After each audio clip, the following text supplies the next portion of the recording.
Final product. Tied a knot there and burned it so it wouldn't get loose afterwards. Same thing here. And yeah.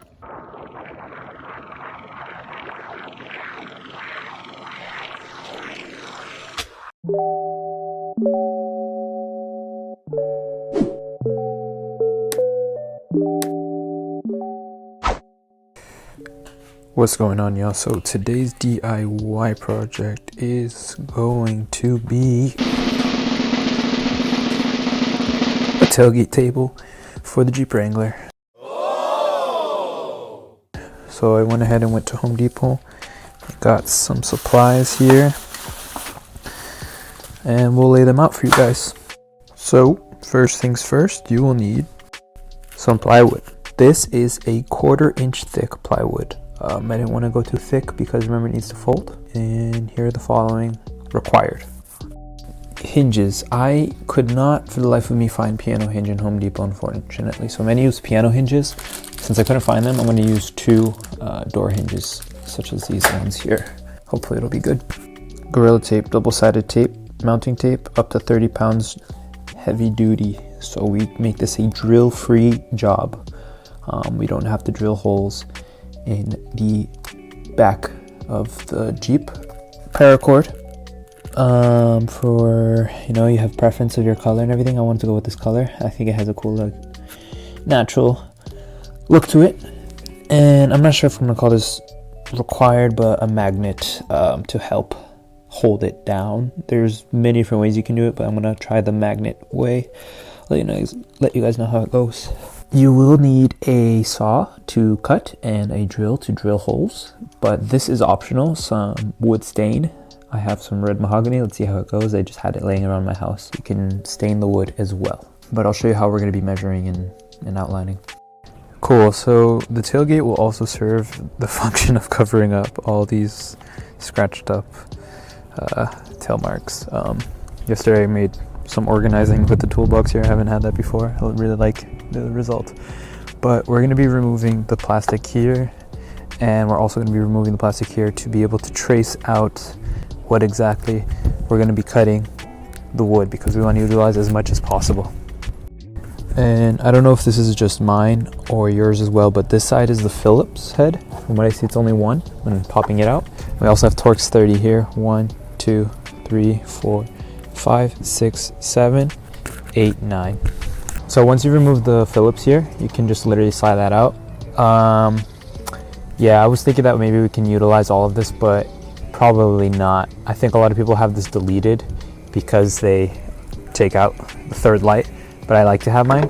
So I'm gonna just remove it, as the table can still utilize the space around it, but we can just trace out this line here to cut it. And we're gonna do the same thing on this side now. Cool, I'm not sure how good this is gonna come out, but you're hanging on my neck.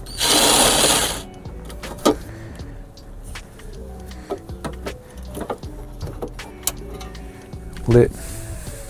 So we got this removed, and you're gonna use it to trace. Let's take a photo and measurements. It seems like 31 by 13.5 is going to be the base of the cutout. So let's find the prettiest side of the corner of the wood, and it's looking like that corner over there. And then we're going to be tracing a 31 by 13.5.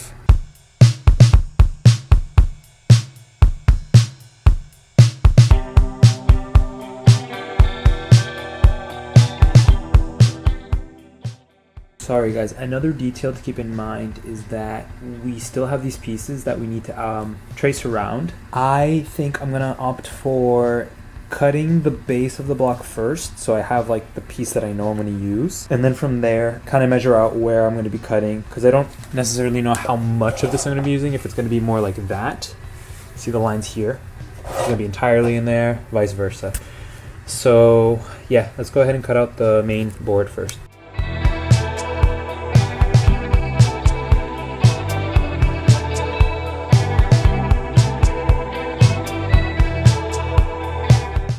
So guys, at this point I wanted to make sure I lined everything up so I can outline the, I keep calling them plastic, but they're metal trim pieces. of the tailgate. So as you can see here, we line it up and we get the pencil out to start marking up exactly the we plan to trace and cut out the pieces. Alright guys, so here you'll see that I already have the shape traced out. Now I went ahead and got the jigsaw and started cutting around. Take your time with this. Each curve can get messed up real quickly. So yeah, maybe practice beforehand. Cool guys, so now that we have our outline here, I got my sander.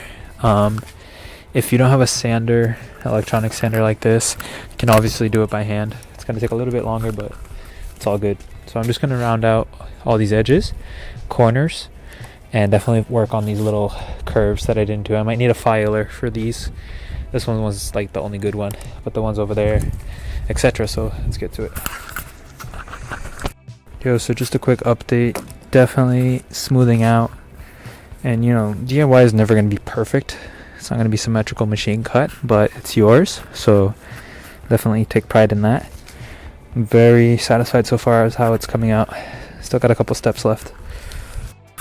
Alright guys, so I am going to be drilling a hole in a moment for the paracord, which goes through. But something I noticed when lining this up is that this is a bit tight and we need a bit more play here, specifically up top. If not, this will be a bit too high on the tailgate. It might hit the rear window. So I'm going to file this down a bit more. Alright, so I opened that gap up a bit more over there. Now we're going to drill the paracord right in this corner over here.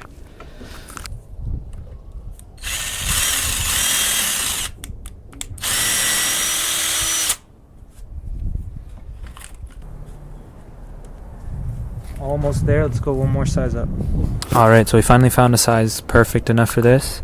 I'm not going to tie the knot just yet because we're going to have to paint this. Well, you don't have to, but I'm choosing to with some wood stain. Alright, so I have some red mahogany wood finish we're going to use. It's old. I don't know how good it is, but this is all experimental. So I'm just going to go ahead and paint this side.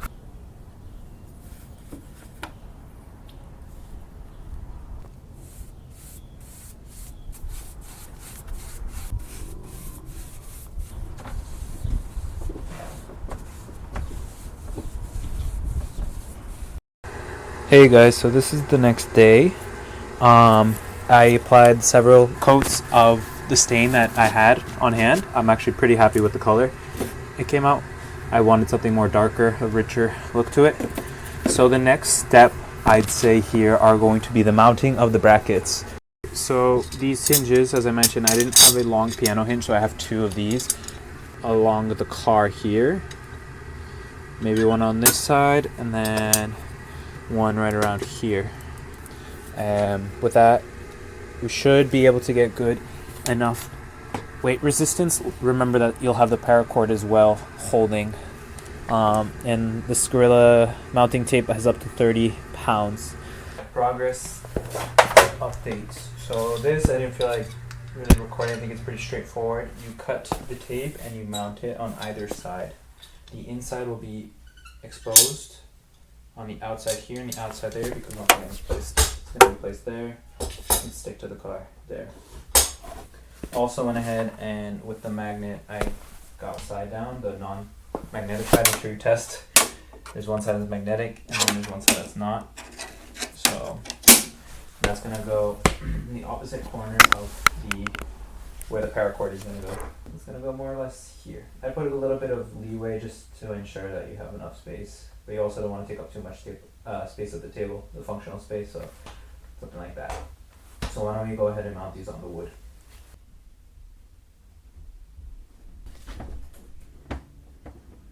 Alright, so we're about getting ready to mount this. As I mentioned, I put the cord through, I tied a knot and burnt the knot so it doesn't, escape.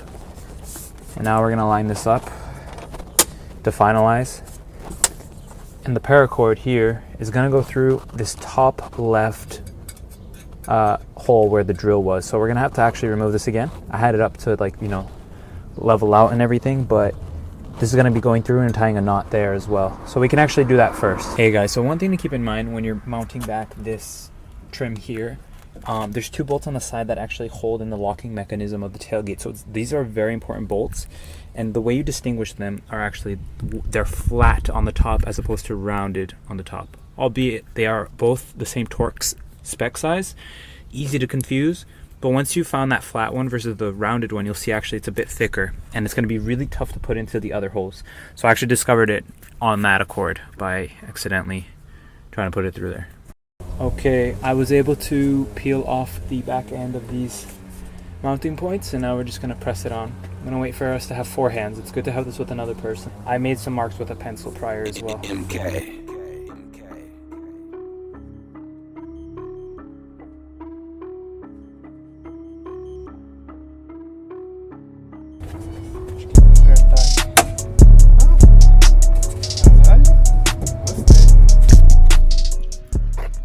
Final product. Tied a knot there and burned it so it wouldn't get loose afterwards. Same thing here. And yeah, I think in the future we might add another hinge there and maybe some sort of reinforcement across here to help distribute the weight on this side, because it is a little weaker or wanting of some more help on that side. But overall, it's cool. The good thing about it is that if one day I do not want it anymore, it's easy to remove. Take that off and apply some glue gun, get rid of the glue. And it's not a permanent, but a very sturdy mod indeed.